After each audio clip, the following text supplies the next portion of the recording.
semoga Allah Subhanahu wa taala juga senantiasa mencurahkan hidayah dan taufiknya kepada kita agar kita bisa menjadi hamba-hambanya yang pandai bersyukur, pandai bersabar, dan selalu beristighfar. Kemudian salawat dan salam semoga selalu tercurahkan kepada Nabi kita Muhammad sallallahu alaihi wasallam, juga kepada keluarga beliau, para sahabat beliau, dan orang-orang yang mengikuti petunjuk beliau dengan baik hingga hari kiamat nanti. Jamaah sekalian rahimakumullah, ini adalah pertemuan pertama yang dengan izin Allah Subhanahu wa taala akan kita bahas makna-makna surat Al-Fatihah atau makna ayat-ayat surat Al-Fatihah. Masya Allah, tadi setelah pada maghrib bapak-bapak jamaah yang belajar tentang bagaimana membaca lafaz-lafaz surat Al-Fatihah, maka kajian ini dilengkapi dengan bagaimana kita memahami makna-makna surat Al-Fatihah ini. Tentunya kita berharap semoga Allah Subhanahu wa taala senantiasa memberkahi amal kita dan menerima segala amal kita semua. Jamaah sekalian rahimakumullah, sebelum kita masuk ke tafsir surat Al-Fatihah, perlu dijelaskan terlebih dahulu bahwa kata tafsir itu maknanya apa Bapak-bapak, Ibu-ibu? Tafsir. Tafsir itu apa? Arti, ya, penjelasan makna suatu lafaz. Oke. Penjelasan makna suatu lafaz. Jadi nanti tafsir ini dibedakan dengan istimbat. Jadi ada, kalau dalam ulumul Quran, jadi ada tafsir, ada istimbat. Jadi kalau tafsir itu penjelasan tentang makna lafaz dalam suatu ayat, ya, sedangkan istimbat ini kita terjemahkan dengan penyimpulan, ya.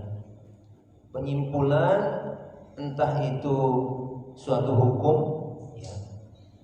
Jadi misalkan nanti akan kita tunjukkan, ya.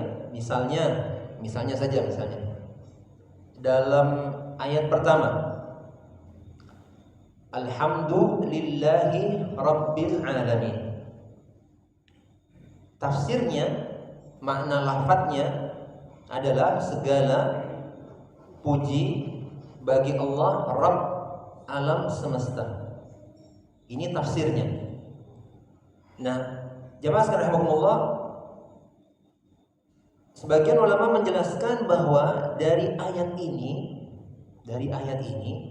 kita bisa menyimpulkan, menarik istimbat. Istimbat itu kesimpulan bahwa kita dituntunkan oleh Allah Subhanahu wa taala untuk selalu memuji Allah. Kita dituntunkan, diajarkan untuk selalu memuji Allah Subhanahu wa taala. Ini namanya kesimpulan. Ya.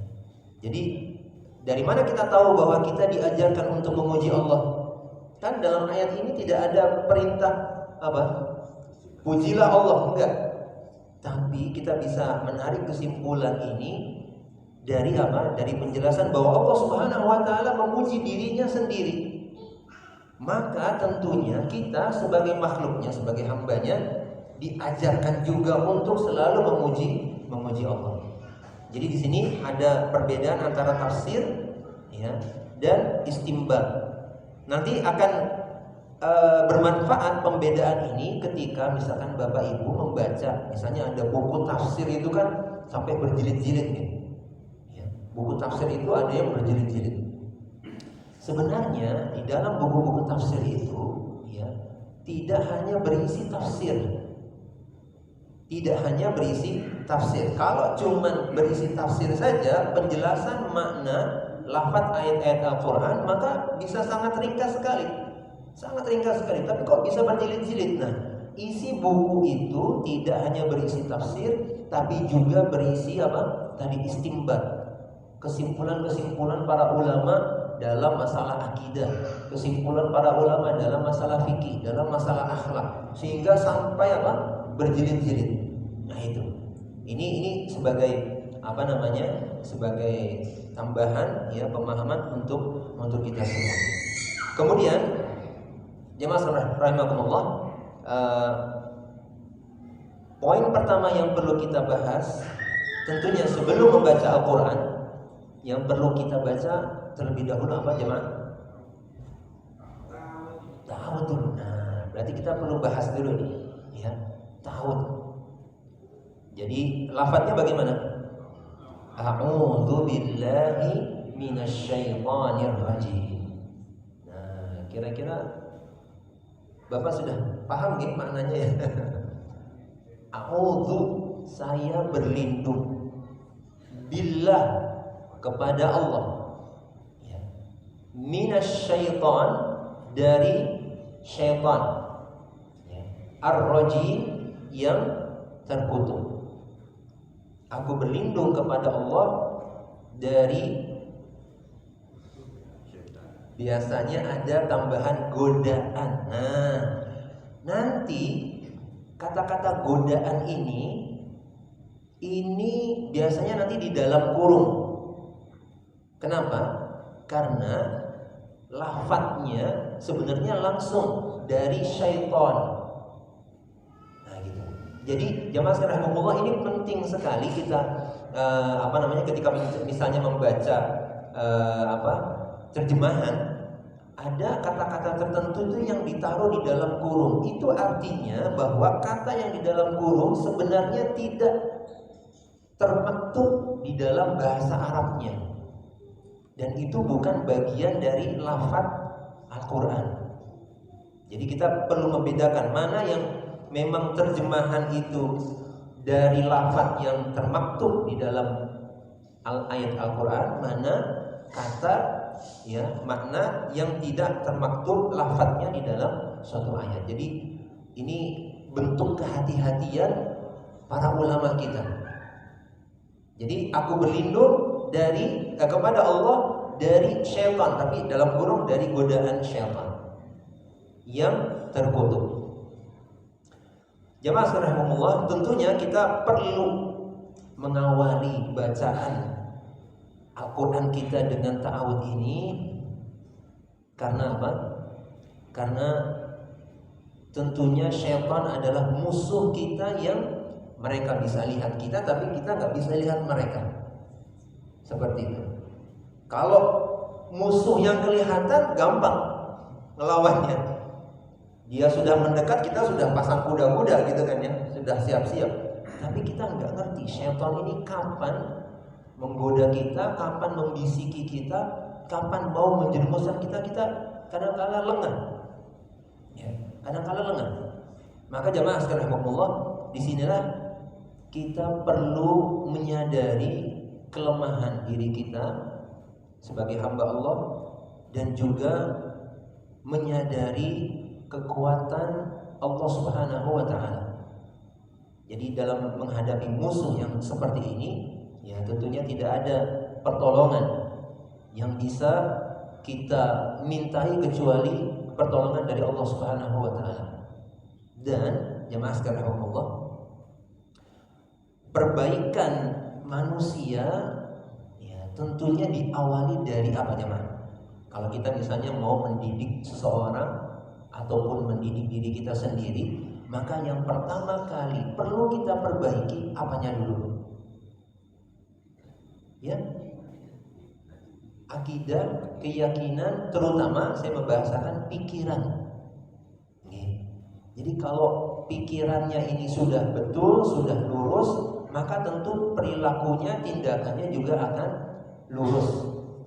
Nah, ketika kita membaca Al-Quran, sebenarnya kita sedang memperbaiki pikiran kita, keyakinan kita.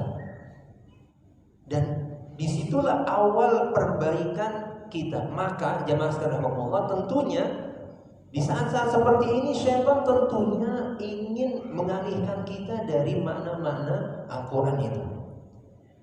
Maka kalau misalkan ibaratnya gini, syaitan tentunya berusaha keras untuk menjerumuskan kita, menyesatkan kita. Maka kalau kita sedang baca Al-Quran, dia ini nggak tenang, ya, dia nggak suka. Maka apa? Tentunya dia akan berupaya keras, berusaha sungguh-sungguh supaya mengalihkan pikiran kita dari makna-makna Al-Quran. Dan ini tentunya sudah setiap hari kita alami. Kalau kita lagi sholat saja misalkan, Allahu Akbar, baca Al-Fatihah, imamnya Al-Fatihah, ya mungkin pikiran kita kemana-mana kan begitu. Nah ini, maka jemaah sekalian, tentunya ketika kita berada dalam situasi di saat kita sedang membaca Al-Quran, sedang mendengarkan orang membaca Al-Quran, maka benar-benar kita perlu meminta perlindungan kepada Allah dari godaan syaitan ini. Kemudian perlu kita ketahui, ya. Nah, sekarang pertanyaan saja dulu. Sekarang ta'awudz, a'udzu billahi minasyaitonir rajim, itu ayat Al-Qur'an atau bukan? Bukan, betul. Oke. Jadi walaupun kita sering membacanya, tapi kita perlu tahu bahwa lafaz a'udzu billahi minasyaitonir rajim ini bukan bagian dari Al-Qur'an. Baik, sekarang selanjutnya kita membaca apa? Bismillahirrahmanirrahim. Artinya bismillah dengan nama Allah, Ar-Rahman yang Maha Pengasih, Ar-Rahim yang Maha Penyayang. Dengan nama Allah yang Maha Pengasih dan Maha Penyayang. Sekarang ada pertanyaan begini, Bapak Ibu jamaah sekalian rahimakumullah. Misalkan saya tahu-tahu, ya, baru pertama kali bicara, saya langsung bilang begini, Bapak Ibu, dengan tali yang kuat. Kira-kira Bapak Ibu paham gak ucapan saya? Dengan tali yang kuat. Belum ya? Nah sekarang ya, pertanyaan kita belum paham ini. Pertanyaannya apa? Ustaz, apanya yang dengan tali? Gitu. Apa Ustaz ngikat sesuatu dengan tali? Atau narik sesuatu dengan tali? Atau melempar sesuatu dengan tali? Kan banyak hubungan, banyak ininya kemungkinannya. Maka ya, bismillah dengan nama Allah. Ini nih apanya yang dengan nama Allah? Nah, gitu. Ini pernah jadi pertanyaan kan nih Bapak Ibu? Ya, kita bilang dengan nama Allah. Apanya yang dengan nama Allah? Kan begitu. Nah, para ulama menjelaskan bahwa kata-kata dengan nama Allah yang Maha Pengasih dan Maha Penyayang, ini ada bagian kalimat yang dihapus. Dan bagian kalimat yang dihapus itu disesuaikan dengan perbuatan yang hendak kita lakukan, ya, ketika kita membaca bismillah. Misalnya kita mau makan, bismillah, artinya dengan nama Allah saya makan. Mau minum, bismillah, dengan nama Allah saya minum. Itu maksudnya. Mau pergi keluar rumah misalnya, bismillah, dengan nama Allah saya keluar rumah mau pergi. Jadi pertama ada bagian kalimat yang dihapus, ya, karena kan jelas nggak mungkin kayak tadi misalnya saya bilang dengan tali yang kuat, apa ya maksudnya begitu. Maka penyempurna kalimat ini disesuaikan dengan perbuatan yang ingin kita lakukan. Kemudian bagian kalimat ini itu letaknya setelah bismillah. Jadi bismillah saya makan. Kenapa? Karena ini ada pelajarannya Bapak Ibu. Ya, kenapa bagian kalimat yang dihapus ini diletakkan setelah bismillah? Pertama, mengambil berkah nama Allah. Jadi didahulukan. Ya, jadi kalimatnya bukan saya makan dengan nama Allah, enggak, tapi dengan nama Allah saya makan. Kenapa didahulukan nama Allah? Karena kita mau mengambil keberkahan dari lafaz nama Allah ini. Gitu. Jadi mendahulukan lafaz Allah. Karena ada ta'zim kita, ada kecintaan kita kepada Allah sehingga didahulukan. Kemudian yang kedua, pelajaran yang kedua, dengan kita mengucapkan bismillah dengan nama Allah saya makan, itu artinya bahwa kita makan betul-betul hanya dengan izin dari Allah. Jadi ada kata hanya dengan izin dari Allah, hanya dengan nikmat dari Allah. Gitu. Jadi dalam mungkin kayak Ustaz Iman paham, misalnya uslubul hasr itu artinya kata ungkapan yang menunjukkan pembatasan. Gitu. Bahwa hanya dengan nikmat Allah saya bisa makan, nggak ada lagi yang lain. Bukan dengan kerja keras saya, bukan dengan upaya saya, bukan dengan kecerdasan saya, enggak. Bismillah saya makan artinya benar-benar hanya dengan nikmat Allah, dengan izin Allah saya bisa makan. Jadi di situ ada dua pelajaran ini. Nah, jamaah sekalian rahimakumullah, nanti Ar-Rahman Ar-Rahim akan kita bahas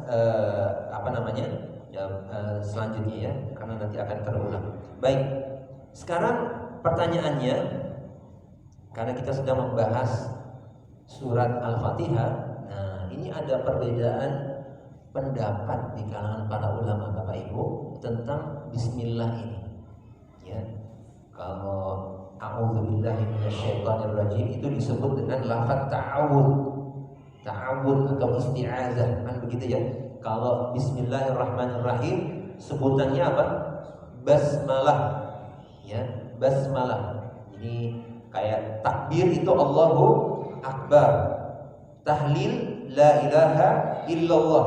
Tasbih subhanallah. Tahmid alhamdulillah. Hauqalah la haula wala quwwata illa billah. Nah, kalau basmalah bismillahirrahmanirrahim. Ini istilah-istilah yang mungkin perlu kita singgung sedikit. Nah, jemaah sekalian rahimakumullah, apakah basmalah ini termasuk bagian dari surat Al-Fatihah atau tidak? Nah, jadi kan kita tahu ya bahwa surat Al-Fatihah itu mulainya dari mana? Ayat pertama berapa? Alhamdulillahirabbil alamin sampai waladhdallin amin. Nah, ini berarti ya sebagian ulama mengatakan, dan jumhur, ya jumhur berarti apa? Mayoritas. Sebagian besar ulama mengatakan bahwa basmalah itu bukan bagian dari surat Al-Fatihah.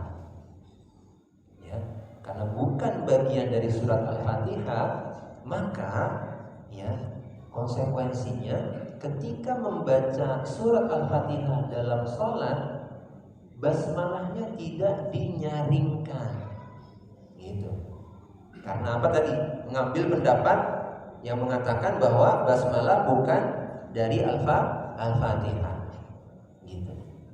Walaupun sebagian yang lain mengatakan itu termasuk dalam surat Al-Fatihah.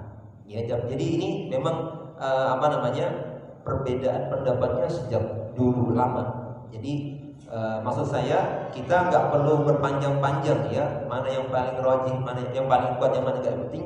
Kita tahu bahwa perbedaan itu sudah sejak lama ya, dan masing-masing memiliki dalilnya sendiri-sendiri. Jadi jamaah sekalian rahimakumullah, sekarang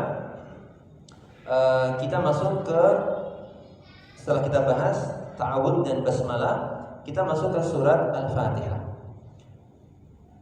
Surat Al-Fatihah memiliki beberapa nama jamaah sekalian. Nah, ini nama-namanya dulu. Ini belum tafsirnya ya. Nah, ini. Jadi kalau tadi kita bahas ya, kita belum masuk tafsirnya ini. Baru pembahasan tentang nama. Nama-nama surat Al-Fatihah apa saja Bapak Ibu yang Bapak Ibu tahu? Ummul Kitab, Sabul Mathani, Masya Allah. Ini gak ada hadiahnya. Apa lagi? Al-Quran Al-Azim, Fatihatul Kitab, Ummul Quran, ya, Suratul Hamd. Jadi ada beberapa nama, ya. Yang pertama Fatihatul Kitab, artinya Fatihah itu pembuka, ya, pembuka Alkitab, pembuka Al-Quran, karena memang letaknya di awal. Ummul Quran, Ummul Quran, induk pokok. Jadi ya, itu maknanya adalah induk pokok Al-Quran. Kenapa? Karena semua ajaran, makna di dalam Al-Quran itu khulasahnya, ikhtisarnya, rangkumannya ada di dalam Al-Fatihah, ya, ada di dalam Al-Fatihah. Kemudian Ummul Kitab, sama, ya, induk atau pokok Alkitab. Kemudian As-Sab'ul Mathani, 7 yang diulang-ulang, ya. Kenapa? Karena sering kita baca ulang-ulang di dalam salat. Al-Qur'anul Azim, Al-Quran yang agung. Jadi satu surat itu disebut dengan Al-Quran Al-Azim, ya. Kemudian Suratul Hamd, ya, surat Al-Hamd. Al-Hamd artinya apa, Bapak Ibu? Pujian. Ya, Al-Hamd artinya pujian. Nah,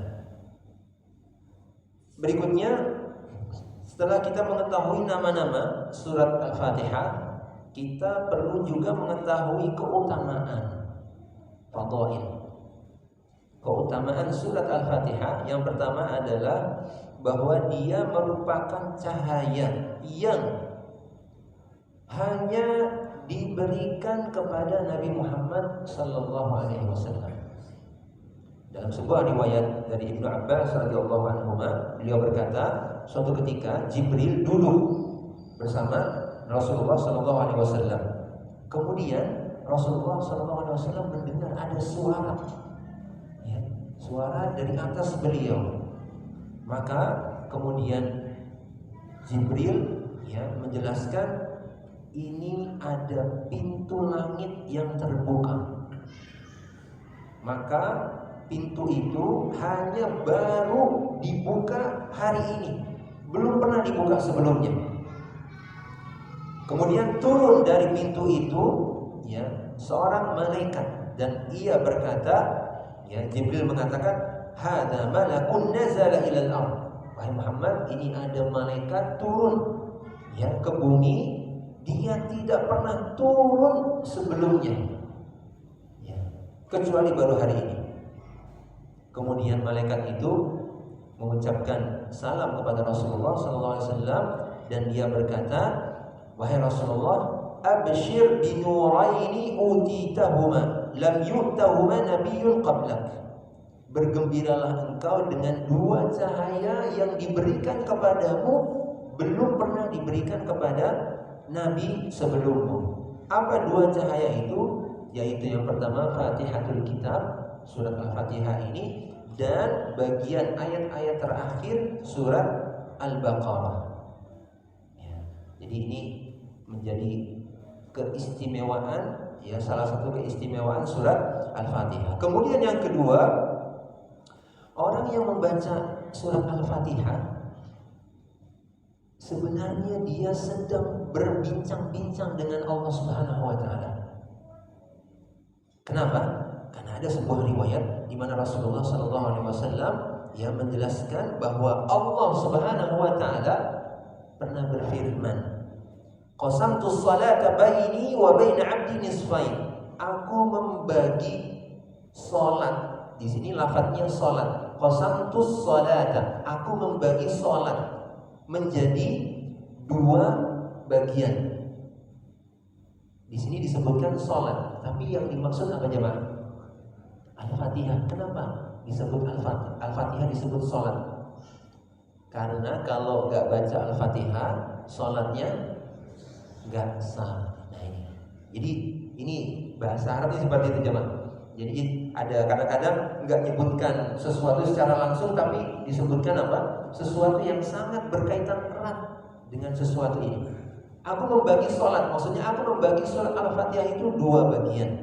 Yang satu untukku, ya, dan yang satu lagi untuk hambaku, ya. Maka kata Allah Subhanahu wa taala, apabila seorang hamba berkata alhamdulillahirabbil alamin, dia bilang begitu, maka Allah Subhanahu wa taala mengatakan hamidani 'abdi, hambaku telah memujiku. Kita nggak perlu memikirkan, kan banyak yang baca, ya kan? Masing-masing kita membaca apa? Alhamdulillahirabbil alamin. Ketika itu juga Allah Subhanahu wa taala mengucapkan apa? Hambaku telah memujiku. Masing-masing orang. Jadi kita sedang berbincang-bincang dengan Allah Subhanahu wa taala. Kemudian kalau dia berkata Ar-Rahmanir Rahim, maka Allah Subhanahu wa taala membalas hambaku memujaku. Sama nih, hamidah dengan asna. Ya. Kemudian kalau hambaku mengatakan Maliki Yaumiddin, maka Allah Subhanahu wa taala membalas hambaku mengagungkanku, majjadani 'abdi.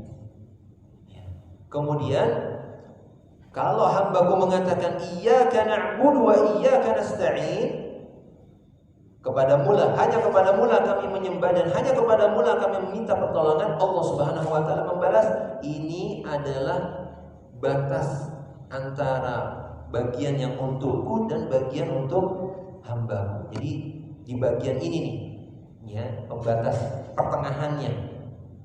Kemudian Allah Subhanahu wa taala mengatakan, ya, wa li'abdi ma sa'al, dan untuk hambaku apa yang dia minta. Kemudian lanjutannya apa? Kalau hambaku mengatakan ihdinas siratal mustaqim sampai akhir, maka Allah Subhanahu wa taala mengatakan bagian ini adalah bagian untuk hambaku dan dia akan mendapatkan apa yang dia minta. Jadi intinya, jemaah sekalian, di sini ada percakapan. Setiap kali kita membaca Al-Fatihah, maka Allah akan membalas apa yang kita baca. Ya, tentunya ini sesuatu yang tidak bisa kita pahami dengan akal kita. Tapi seperti itulah kita wajib mengimani dalil ini. Kemudian yang ketiga, orang yang tidak membaca Al-Fatihah maka sholatnya tadi tidak sah. Rasulullah SAW bersabda, la salata liman lam yaqra bi Fatihatil Kitab. Tidak ada sholat bagi orang yang tidak membaca Fatihatul Kitab. Kemudian yang keempat, dan ini ada kisah. Al-Fatihah ini menjadi ruqyah yang bisa sangat mujarab sekali. Jadi ada kisah jemaah sekalian rahimakumullah. Sebagian sahabat, beberapa orang sahabat, suatu ketika pernah sedang safar. Kemudian mereka tiba di suatu perkampungan orang Arab, ya, perkampungan Arab, dan mungkin karena bekalnya habis, mereka minta tolong supaya diberi ya makanan, minuman, karena juga sedang safar, ya. Tapi qadarullah, satu kampung gak ada yang mau, gak ada yang mau jamu, gak ada yang mau ngasih makanan, minuman. Akhirnya apa? Ya, akhirnya mereka ya berlalu, tapi belum lama ya setelah itu tiba-tiba kepala suku kampung ini, ya kepala kampung ini terkena sengatan hewan berbisa. Ya, dalam sebagian riwayat dikatakan kena kalajengking, dan mereka berusaha mengobati ya kepala kampung itu dengan berbagai macam cara. Akhirnya nggak bisa, nggak sembuh-sembuh. Nah, sebagian orang kampung ini mengatakan, kemarin itu ada yang datang ke kampung kita lewat, coba tanya, boleh jadi mereka punya obatnya. Nah, gitu. Akhirnya disusul, kemudian ditanyakan, ya, bapak-bapak, ya ini kepala kampung kami sedang terkena sengatan hewan berbisa. Bisa enggak ya panjenengan ini bantu nolongin kepala kampung kami? Kira-kira responnya gimana, Bang? Sudah nggak mau bantu, ya kan? Dimintain begitu, kira-kira gimana? Nah, akhirnya apa? Kata salah seorang dari mereka ini mengatakan, na'am wallahi inni la arqi. Demi Allah, saya bisa meruqyah. Saya punya obat untuk mengobati penyakit kepala kampung kalian. Ya. Tapi demi Allah, ya, kami sudah minta tolong ke kalian, kalian nggak mau bantu, ya, maka saya nggak akan mau meruqyah sampai, ya, kecuali kalau kalian memberikan imbalan. Nah, ini. Jadi hitung-hitungan nih jadinya. Hitung-hitungan. Nah, maka akhirnya apa? Tawar menawar. Fasalahuhum ala qatiin minal ghanam. Ya. Tawar menawar, akhirnya sepakat imbalannya adalah beberapa hewan ternak, ya, kambing. Ya. Qatiin minal ghanam itu artinya beberapa kambing. Oke, akhirnya apa? Datanglah sahabat ini, kemudian beliau apa? Membacakan surat Al-Fatihah kepada kepala kampung itu, dan selesai baca Al-Fatihah ini langsung apa? Langsung apa kata di sini? Faka'annama nashita min iqalin fantalaqa yamshi wa ma bihi qalabah. Tiba-tiba langsung, ya, maksudnya semangat, sehat, seakan-akan nggak pernah sakit. Jadi mujarab sekali, ya, mujarab sekali. Maka kemudian, ya, karena sudah sembuh, diberikanlah beberapa ekor kambing ini. Nah, teman-teman para sahabat yang lain bilang apa? Bagi-bagi nih. Ya, kan dapat berapa ekor kambing? Bagi-bagi nih. Nah, yang meruqyah ini mengatakan, tunggu dulu. Ya, saya nggak mau ini kita bagikan sampai kita ketemu Rasulullah, lapor dulu. Kita sampaikan kepada Rasulullah apa yang sudah kita alami ini. Ya, kita tanya dulu hukumnya bagaimana menerima hal ini. Gitu. Nah, ini jemaah sekalian, satu pelajaran penting. Ya, apa-apa tanya dulu kepada yang berilmu. Nah, ketika sampai di hadapan Rasulullah SAW, disampaikan juga kepada beliau Sallallahu Alaihi Wasallam, maka Rasulullah SAW mengatakan apa? Wa ma yudrika annaha ruqyah. Dari mana kamu tahu Al-Fatihah ini bisa jadi ruqyah? Nah, gitu. Jadi, maka kemudian mengatakan qad asabtum. Ya, kalian sudah melakukan hal yang benar. Sekarang bagi-bagi dan kasih saya bagian dari kambing itu. Gitu. Maksudnya apa? Maksudnya untuk menunjukkan bahwa memang ini dibolehkan, bukan kemakruh ya bahasanya Rasulullah, bukan kemakruh, tapi untuk menunjukkan bahwa ini halal, nggak apa-apa, saya kasih. Nah, gitu. Saya dikasih. Nah, itu maksudnya begitu. Nah, ini jamaah sekalian. Kemudian Rasulullah SAW juga tertawa. Nah, jadi ada beberapa fadilah tadi, ya, yang kita pahami dari surat Al-Fatihah ini. Kemudian berikutnya poin tentang bahwa surat Al-Fatihah merupakan surat Makkiyah. Jadi pembagian surat di dalam Al-Quran itu nanti ada dua, ya, kelompok besar jamaah sekalian. Ada surat-surat Makkiyah, artinya surat Makkiyah itu dari kata Mekah. Ya, jadi Makkiyah itu dari kata Mekah. Walaupun maksudnya surat Makkiyah itu adalah surat-surat yang diturunkan sebelum hijrahnya Nabi SAW ke Madinah. Jadi sebenarnya bukan berkaitan dengan tempat, tapi dengan waktu. Ya, tapi sebutannya sudah seperti itu. Makkiyah itu sebelum hijrah. Kalau Madaniyah dari kata Madinah itu berarti setelah hijrah ke Madinah. Dan Al-Fatihah termasuk surat Makkiyah seperti itu. Baik, sekarang sudah jam 8:04. Ini belum tanya jawab. Ya, kayaknya mungkin kita sambung saja lain waktu, okay? Mungkin ada pertanyaan Bapak Ibu, silakan. Masih berkenaan dengan ini pembukaan ini berarti nggak apa-apa. Ada yang bertanya? Kalau tidak ada, ya.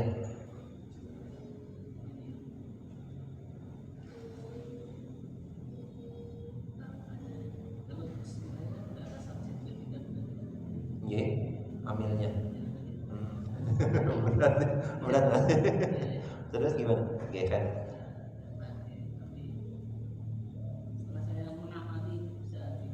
Nggih. Syaitan itu sifat. Syaitan. Syaitan yang sifat bisa dari jin maupun manusia. Yang terberat itu manusia, terutama diri saya sendiri, sifat setan itu. Kalau kita kan maksud saya dijauhkan dari rahmat Allah. Nah, bismillah itu kan sumber dari katanya berkah. Jadi kalau bismillah itu kan berarti kan semua bermuara kepada Allah, berarti membawa rahmat kan dari akhir. Itu yang saya tanyakan begini, bismillah itu semua amalan tidak akan diterima kecuali dengan bismillah. Nah, ini ada yang dasar maknanya umum dan apa penjelasan lain? Bismillah itu sendiri tidak maksudnya tidak akan diterima amalan kalau tanpa bismillah. Oh, ya. Ya, gimana terus? Ada lagi? Dan rahasia-rahasia apa yang perlu kita pahami? Jemaah sekalian, tentunya setelah kita bahas tadi ya makna bismillah tentunya itu merupakan pernyataan ya, pernyataan dari diri kita yang perlu disertai dengan kesadaran perlu disertai dengan kesadaran bahwa apapun yang kita lakukan tentunya tadi dengan nikmat Allah Subhanahu wa taala ya, sehingga kita berlepas diri dari daya dan kekuatan diri kita. Dan ketika seorang hamba menyandarkan segala sesuatunya kepada Allah, justru dia akan mendapatkan kekuatan yang lebih besar. Jadi rumusnya, semakin seorang hamba dia merendah kepada Allah Subhanahu wa taala, maka dia akan dijadikan tinggi di hadapan Allah Subhanahu wa taala. Semakin seorang hamba merasakan atau menyadari kefakirannya, kelemahannya, justru dia akan semakin dijadikan kuat oleh Allah Subhanahu wa taala. Jadi di sini ada makna tawakal. Bahkan para ulama mengatakan kalau seorang hamba betul-betul bertawakal kepada Allah, maka dia akan mampu memindahkan satu gunung dari satu tempat ke tempat yang lain. Maksudnya bukan diangkat, tapi misalnya dipacul atau apa. Kalau betul-betul dia bertawakal. Jadi penerimaan di sini apakah penerimaan diterima pahalanya? Ya jelas kalau kita mengucapkan bismillah, kita sekaligus menyiapkan apa yang kita lakukan sebagai ibadah ya kepada Allah Subhanahu wa taala. Jadi misalkan mungkin maksudnya ketika kita makan itu adat atau ibadah, Bapak Ibu? Adat kebiasaan ya, makan, minum, berpakaian, pergi, ngobrol ya, itu menjadi adat ya. Tapi adat-adat ini bisa bernilai ibadah kapan? Dengan bismillah tadi, dengan niat bahwa kita misalnya makan ini untuk menguatkan badan kita sehingga kita bisa beraktivitas yang bermanfaat. Minum juga begitu, berpakaian juga seperti itu. Maka adat-adat ini, kebiasaan-kebiasaan ini tentu akan memiliki nilai yang lebih. Berbeda kalau orang tidak menyertai perbuatan-perbuatan ini dengan niat. Ya, akhirnya sudah jadi adat saja. Ya, hanya jadi adat saja yang tidak memiliki nilai pahala di sisi Allah Subhanahu wa taala. Jadi mungkin maksudnya seperti itu. Ya, mungkin maksudnya seperti itu. Demikian. Saya kira sudah cukup. Oke. Ini disepakati sampai jam 8.15 bisa berapa? Oke, saya agak ini juga tadi bapak-bapak ibu sudah capek pada maghrib tadi, tapi alhamdulillah masih bisa mengikuti kajian ini. Semoga Allah Subhanahu wa taala senantiasa memberikan ilmu yang bermanfaat kepada kita dan hidayah untuk bisa mengamalkan ilmu yang kita miliki. Barakallahu fikum wa jazakumullahu khairan. Wa sallallahu ala nabiyyina Muhammadin wa ala alihi wa sahbihi ajma'in. Walhamdulillahirabbil alamin. Subhanakallahumma wa bihamdika asyhadu an la ilaha illa anta astaghfiruka wa atubu ilaik. Wassalamualaikum warahmatullahi wabarakatuh.